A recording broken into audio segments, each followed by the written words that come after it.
Sejak tanggal 17 Agustus 1950, Republik Indonesia Serikat secara resmi dibubarkan, dan Indonesia kembali menjadi negara kesatuan yang berbentuk republik.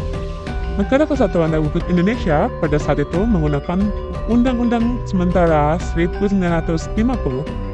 Dalam Undang-Undang Sementara 1950 ditetapkan bahwa sistem demokrasi yang digunakan adalah demokrasi liberal dengan sistem pemerintahan parlementer.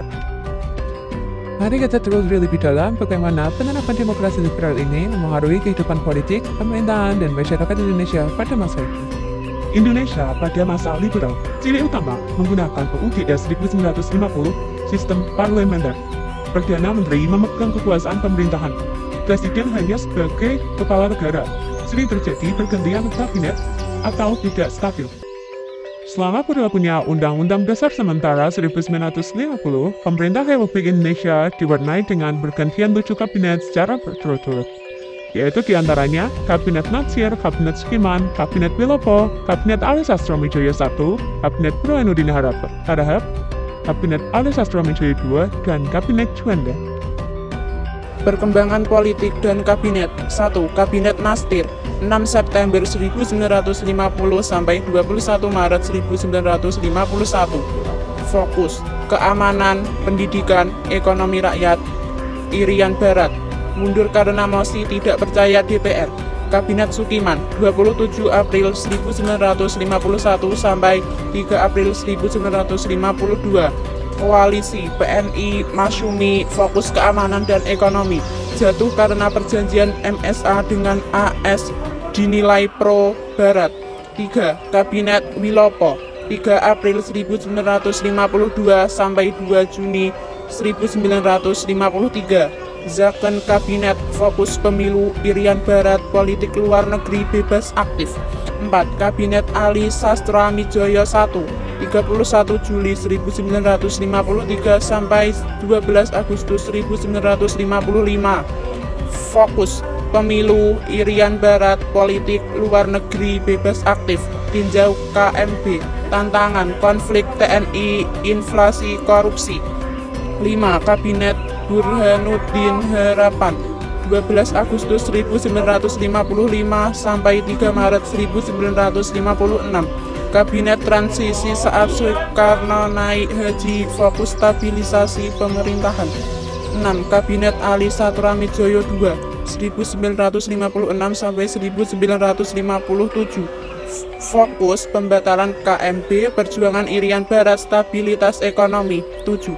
Kabinet Juanda, Kabinet Karya 1957 sampai 1958. Fokus pembatalan KMB, Irian Barat, pembangunan nasional, awal peralihan ke demokrasi terpimpin.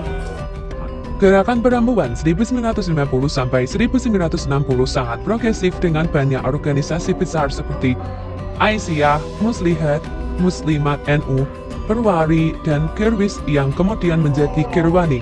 PKI memanfaatkan Kirwani untuk pemilu 1995.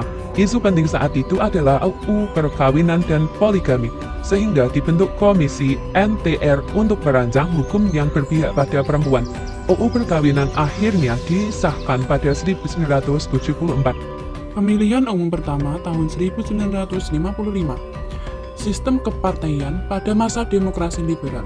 Sistem multipartai membuat kabinet sering berganti dan menimbulkan instabilitas. Hal ini mendorong Soekarno beralih ke demokrasi terpimpin. Latar belakang pemilu 1955. Pemilu 1955 dipersiapkan Kabinet Ali Sastroamidjojo I dengan panitia pemilu pusat. Lalu digelar 29 September 1955 dengan kampanye sampai desa. Pelaksanaan pemilu 1955. Pemilu 1955 digelar 29 September DPR dan 15 Desember Konstituante. Untuk menciptakan stabilitas politik diikuti PNI, Masyumi, NU, PKI, dan IPKI. Hasil pemilu 1955.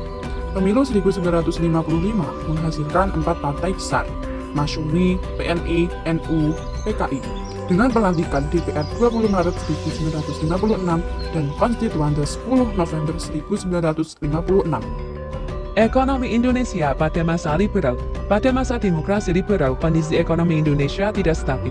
Pemerintah menghadapi defisit anggaran, inflasi, dan nilai tukar rupiah yang lemah. Upaya yang dilakukan antara lain: 1. Sistem ekonomi gerakan banteng, memberdayakan pengusaha pribumi agar mampu bersaing dengan non-pribumi. 2. Nasionalisasi de Chivase Bank, mengambil alih bank peninggalan Belanda menjadi Bank Indonesia. 3. Sistem ekonomi Alibaba, kerjasama antara pengusaha pribumi, Ali, dan non-pribumi Baba untuk memperkuat perekonomian. 4. Persetujuan Finansial Indonesia-Belanda (Finex), perjanjian keuangan yang akhirnya dihentikan karena merugikan Indonesia. 5. Program Pembangunan 5 tahun (RPLT) disusun tahun 1956 untuk 1956 sampai 1961, namun tidak berjalan optimal karena konflik pusat daerah, perjuangan pembebasan Irian Perak, dan krisis ekonomi dunia.